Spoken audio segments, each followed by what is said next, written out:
Hi, I'm Ann. I'm with Home Safety Solutions. This afternoon I'm going to show you how to manually operate a roll screen or shutter using this crank handle. Going to get a little close-up of the inside. It's got a little channel on it.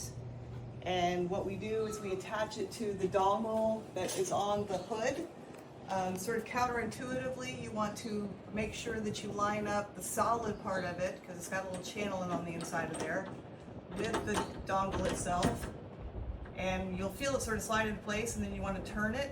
So now the nubs are actually holding the handle into place, like this. The handle itself bends and turns into a nice crank for you. And just turn it very, very easily. It's about 1 inch per turn, and you can do this just in a matter of seconds. So this is a pretty tall screen.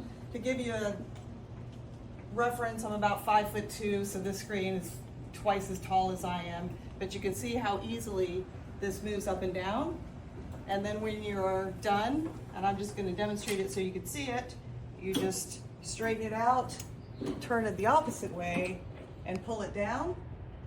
If you've got any questions, give us a call at 813-814-2236 or visit our website, www.stormshelter.com, and we can demonstrate this to you in person when you visit our showroom. And when you visit our showroom, you'll get to meet Apollo, who is always happy to greet anybody that comes to visit.